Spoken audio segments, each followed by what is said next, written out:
More signs tonight that life is returning to normal after the Refugio oil spill. 10 pelicans that were covered in oil and nearly died are flying free tonight. News Channel 3 senior reporter John Palmentary was there for today's release. And John, we can follow these big birds with new technology. Yeah, and it was a beautiful sight here at GOLETA Beach Park this afternoon, a sign that the environment is making a comeback after that terrible spill. These pelicans were all cleaned up and ready to fly. 10 of them were released here at GOLETA Beach Park this afternoon after being cleaned up at a facility in Los Angeles County, and 5 of them had solar-powered tracking devices on their backs. There's no words to say just how amazing it feels. Coming home, 10 of the 42 pelicans picked up after the Refugio oil spill have been saved from death, and now they're the first group to go back into the wild.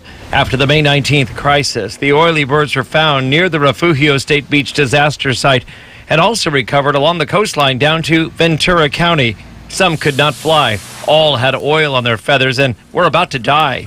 They are rehabilitated in a special center in Los Angeles County, cleaned up, and give it a chance to get in a few test flights. We actually had these animals in our large aviary at South Back and observed them to make sure that they were flighted prior to our release. They call this the best part of an oil spill.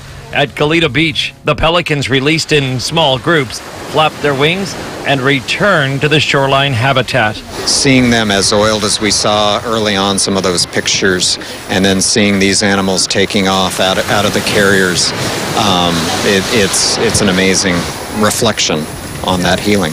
What's still left to be seen is where these pelicans will fly. Will they go up the coast to Refugio? Will they stay here in the GOLETA area? Will they go out to the Channel Islands? Or, as we've been told, they could go as far south as Baja California. Some of the birds have tracking devices. That will help researchers see if the pelicans are returning to their normal habitats and breeding without any impacts. See if they're behaving normally. Hopefully we can follow them all the way to areas where they're breeding to see if they can return to normal. Well, the pelicans certainly look like they were ready to get out of those cages and get out into their environment. As for the other pelicans, it's unclear whether they're going to be released in areas like this here at GOLETA Beach or down possibly where they're being rehabilitated off the coast of Los Angeles County. Reporting live from GOLETA this evening, I'm John Palmentary, News Channel 3.